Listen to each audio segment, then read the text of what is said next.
ದುರಹಂಕಾರವನ್ನು ಬಿಟ್ಟು ಅಭಿವೃದ್ಧಿಗಾಗಿ ಒಟ್ಟಾಗಿ ಹೆಜ್ಜೆ ಹಾಕಿ ಎಂದು ಸಂಸದ ಬಿವೈ ರಾಘವೇಂದ್ರ ಜಿಲ್ಲಾ ಉಸ್ತುವಾರಿ ಸಚಿವ ಮಧು ಬಂಗಾರಪ್ಪ ಅವರಿಗೆ ಎಚ್ಚರಿಕೆಯ ಹಿತನುಡಿಗಳನ್ನಾಡಿದ್ದಾರೆ. ಇಂದು ಸುದ್ದಿಗಾರರೊಂದಿಗೆ ಮಾತನಾಡಿದ ಅವರು, ವಿರೋಧ ಪಕ್ಷದವರ ಬಗ್ಗೆ, ಅದರಲ್ಲೂ ಮಾಜಿ ಸಚಿವ ಹರತಾಳು ಹಾಲಪ್ಪ ಬಗ್ಗೆ ಜಿಲ್ಲಾ ಉಸ್ತುವಾರಿ ಸಚಿವ ಮಧು ಬಂಗಾರಪ್ಪ ಹಗೂರವಾಗಿ ಮಾತನಾಡಿದ್ದನ್ನು ಸಂಸದ ಬಿವೈ ರಾಘವೇಂದ್ರ ತೀವ್ರವಾಗಿ ತರಾಟೆಗೆ ತೆಗೆದುಕೊಂಡರು. ಹರತಾಳು ಹಾಲಪ್ಪ ಬಿಜೆಪಿಯಲ್ಲಿ ಹಿರಿಯರು, ಮೇಲಾಗಿ ಮಾಜಿ ಸಚಿವರು. ನಾನು ಮಲೆನಾಡಿನ ಅರಣ್ಯ ಭೂಮಿ ಸಮಸ್ಯೆಗಳ ಬಗ್ಗೆ ಕೆಲಸ ಮಾಡುತ್ತಿದ್ದೇನೆಂದು ಸ್ವಾಭಾವಿಕವಾಗಿಯೇ ಹೇಳಿಕೆ ನೀಡಿದರು. ಅದಕ್ಕೆ ಸಚಿವ ಮಧು ಬಂಗಾರಪ್ಪ ಬಿಜೆಪಿ ಸರ್ಕಾರವಿದ್ದಾಗ ಈ ಭಾಗದ ಸಮಸ್ಯೆಗಳ ಬಗ್ಗೆ ಮಾತನಾಡದೆ ಹಾಲಪ್ಪ ಬಾಯಲ್ಲಿ ಸಗಣಿ ತುಂಬಿಕೊಂಡಿದ್ದಾರೆ ಎಂದು ಹಗೂರವಾಗಿ ಮಾತನಾಡಿದ್ದನ್ನು ನಾವು ಸಹಿಸೋದಿಲ್ಲ ಎಂದು ಕುಟುಕಿದರು. ಇನ್ನು ನಾವು ವಿರೋಧ ಪಕ್ಷದವರಾಗಿ ಸರ್ಕಾರದ ಆಡಳಿತ ವೈಫಲ್ಯ, ಕುಂಠಿತ ಅಭಿವೃದ್ಧಿಗಳ ಬಗ್ಗೆ ಪ್ರಶ್ನೆ ಮಾಡೋದು ನಮ್ಮ ಕರ್ತವ್ಯ. ಆದಾಗ್ಯೂ ಆಡಳಿತಕ್ಕೆ, ಅಭಿವೃದ್ಧಿ ಕೆಲಸಗಳಿಗೆ ಸಹಕಾರ ನೀಡುತ್ತಿದ್ದೇವೆ. ಸಚಿವ ಮಧು ಬಂಗಾರಪ್ಪ ಇದನ್ನು ಅರಿತುಕೊಳ್ಳಬೇಕು ಎಂದು ಕಿವಿ ಹಿಂಡಿದರು. ಜಿಲ್ಲಾ ಮಂತ್ರಿಗಳು ವಿರೋಧ ಪಕ್ಷಗಳ ನಾಯಕರುಗಳ ಬಗ್ಗೆ ಹಗುರ ಮಾತಾಡುವಂಥ ಒಂದು ಪ್ರಯತ್ನ. ಸಹಜವಾಗಿ ಆಡಳಿತ ಪಕ್ಷ, ವಿರೋಧ ಪಕ್ಷ ಒಂದು ಚೌಕಟ್ಟಿನಲ್ಲಿ ರಾಜ್ಯದ ಹಿತದೃಷ್ಟಿಯಿಂದ ಪರ ವಿರೋಧ ಹೇಳಿಕೆಗಳನ್ನು ಕೂಡ ಸಹಜ. ಆದರೆ ನಮ್ಮ ಉಸ್ತುವಾರಿ ಸಚಿವರು ನಿನ್ನೆ ನಮ್ಮ ರಾಜ್ಯದ ಉಪಾಧ್ಯಕ್ಷರಂತ ಸನ್ಮಾನಿತ ಹಾಲಪ್ಪನವ್ರ ಬಗ್ಗೆ ಯಾವುದೋ ವಿಚಾರದ ಬಗ್ಗೆ, ಶರಾವತಿ ವಿಚಾರನ ಯಾವುದೋ ನೀವು ಕೇಳ್ದಂಗೆ ಇಷ್ಟು ದಿನ ಸಗಣಿ ತಿಂತಿದ್ನ, ಸಿಂಗ್ಲರ್ ಆ ವಯಸ್ಸು, ಅವ್ರ ಹಿರೇತನಕ್ಕೆ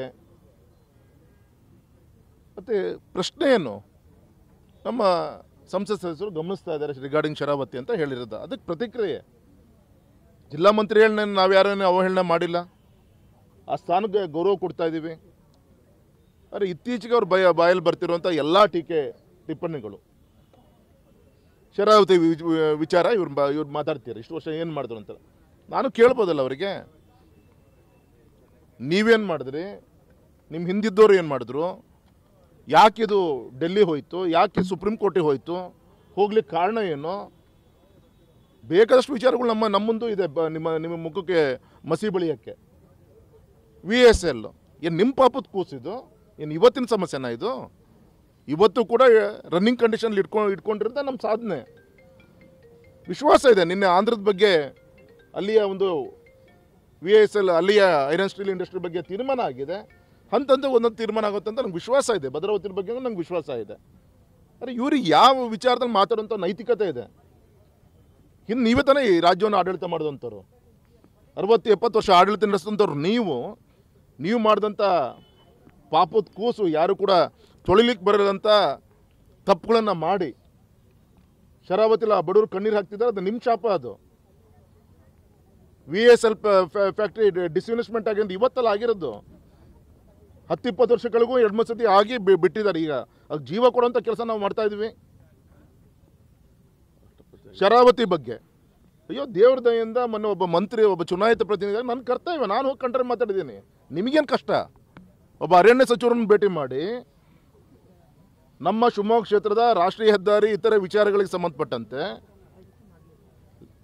ಫಾರೆಸ್ಟ್ ಲ್ಯಾಂಡ್ ಕ್ಲಿಯರೆನ್ಸ್ ಬಗ್ಗೆ, ಹಾಗೆ ಅದ್ರ ಜೊತೆ ಶರಾವತಿ ವಿಚಾರನೂ ಕೂಡ ಮಾತಾಡಿಕೊಂಡು ದೆಹಲಿಯಲ್ಲಿ ನಾನೇನು ಕೇಂದ್ರದ ಮಂತ್ರಿಗಳನ್ನು ಭೂಪೇಂದ್ರ ಯಾದವ್ ಅವರನ್ನ ಭೇಟಿ ಮಾಡಿದ್ವಿ. ಜ್ಞಾನೇಂದ್ರ, ಸನ್ಮಾನಿತ ಹಾಲಪ್ಪನವರು, ನಮ್ಮ ಅಶೋಕ್ ನಾಯ್ಕರು ನಾವೆಲ್ಲ ಹೋಗಿ ಏನು ಭೇಟಿ ಮಾಡಿದ್ವಿ.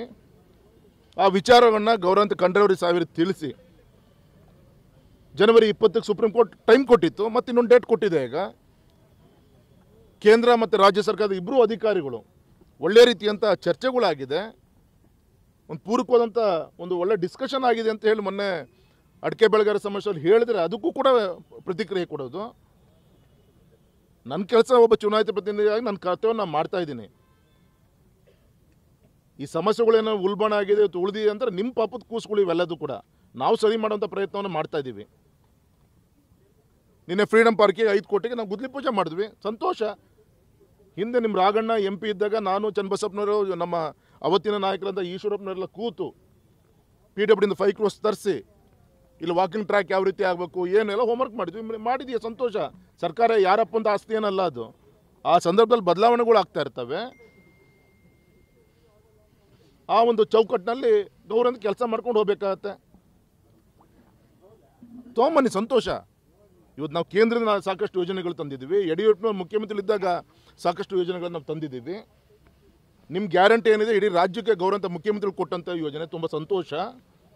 ಅದು ಬಿಟ್ಟು ಇನ್ನೂ ಏನೇನು ತರಲಿಕ್ಕಾಗತ್ತೆ, ನಿಮಗೆ ದೇವ್ರ ಶಕ್ತಿ ಕೊಟ್ಟಿದೆ ತೊಗೊಂಬನ್ರಿ. ಅದು ಬಿಟ್ಟು ನಾವು ತಂದಿದ್ದ ಬಗ್ಗೆ, ನಿಮ್ಮ ಹುಳುಕಿನ ಬಗ್ಗೆ ನಮಗೆ ಯಾಕೆ ಬೆರಳು ತೋರಿಸೋಂಥ ಪ್ರಯತ್ನ ಮಾಡ್ತೀರಿ?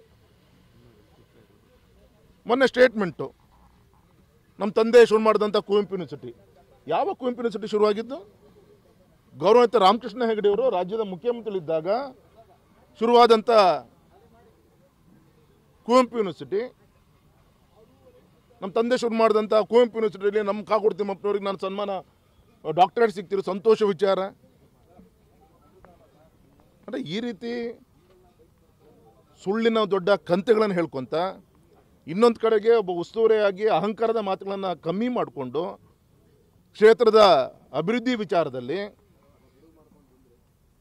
ಹಿಂದಿನ ಸರ್ಕಾರಗಳು ಕೊಟ್ಟಂಥ ಅನುದಾನಗಳು ಏನು ವಾಪಸ್ ಹೋಗಿದ್ದಾವೆ, ಅದು ಪ್ರವಾಸೋದ್ಯಮ ಇರ್ಬೋದು, ಬೇರೆ ಬೇರೆ ಇನ್ಫ್ರಾಸ್ಟ್ರಕ್ಚರ್ ಡೆವಲಪ್ಮೆಂಟ್ ರಿಲೇಟೆಡ್ ಇರ್ಬೋದು, ಆ ದಿಕ್ಕಲ್ಲಿ ಸಹಕಾರ ಕೊಡೋದು ಬಿಟ್ಟು ಇಂಥ ಹಾಲಪ್ಪನವರಂಥ ಹಿರಿಯರ ಬಗ್ಗೆನೂ ಕೂಡ ಸಗಣಿ ತಿಂತಿದ್ಯಾ ಅಂತೇಳಿ ಕ್ವಶನ್ ಕೇಳ್ತೀರಾ ಅಂದರೆ ಎಷ್ಟು ದುರಂಕಾರ ನಿಮಗಿರ್ಬೋದು.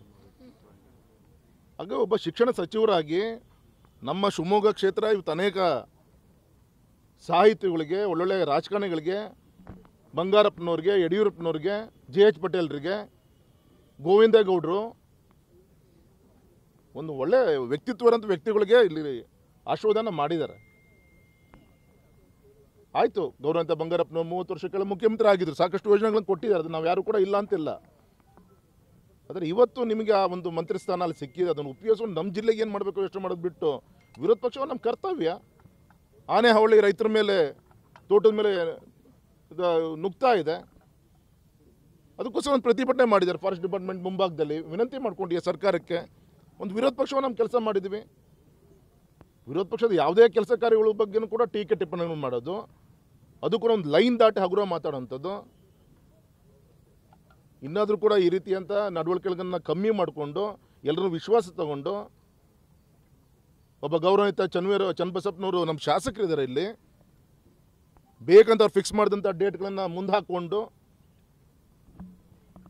ಏನೋ ನಾನು ನೆನೆಸ್ಕೊಳ್ಬೇಕು. ಸನ್ಮಾನ ಈಶ್ವರಪ್ಪನವರು, ಸನ್ಮಾನ ಚನ್ನಬಸಪ್ಪನವರು ಅವ್ರು ಕಾರ್ಪೊರೇಟ್ರ್ ಇಲ್ಲ ಆದಾಗ, ಕಾರ್ಪೊರೇಷನ್ಲಿದ್ದಾಗ, ಇವತ್ತೇನೋ ಬಡವರಿಗೇನೋ ಸೂರ್ಯನಾದರೂ ಆಗ್ತಾ ಇದ್ದೇನೆ, ಅವತ್ತು ಅವರೆಲ್ಲರ ಪ್ರಯತ್ನ.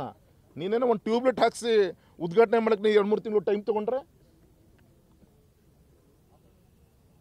ಹಾಗಾಗಿ ಇನ್ನಾದರೂ ಕೂಡ ಈ ರೀತಿ ಅಂತ ಸಣ್ತನದ ಬಿಟ್ಕೊಂಡು ನಿಮ್ಮ ಬಗ್ಗೆ ಗೌರವ ಇಟ್ಕೊಂಡು ನಾವೆಲ್ಲರೂ ಕೂಡ ವಿರೋಧ ಪಕ್ಷವಾಗಿ ನಾವು ಸಹಕಾರ ಕೊಡ್ತಾ ಇದ್ದೀವಿ. ಹಗುರವಾಗಿ ಮಾತಾಡೋದು ಬಿಟ್ಟು ಅಭಿವೃದ್ಧಿ ಪರವಾದಂಥ ಚಿಂತನೆಗಳಿಗೆ ಕೇಂದ್ರದಲ್ಲಿ ನಾವು ಏನು ಗಮನಿಸ್ಬೇಕು ನಾವು ಗಮನಿಸೋಣ, ರಾಜ್ಯದಲ್ಲಿ ನೀವು ಗಮನಿಸ್ರಿ, ಇಬ್ಬರು ಒಟ್ಟಾಗಿ ಹೋಗಿ ಈ ಅಭಿವೃದ್ಧಿ ತೇರು ಎಳೆಯುವಂಥ ದಿಕ್ಕಿನಲ್ಲಿ ಗಮನ ಕೊಡಬೇಕು ಅಂತ ನಾನು ವಿನಂತಿಯನ್ನು ಮಾಡ್ಕೊತೀನಿ.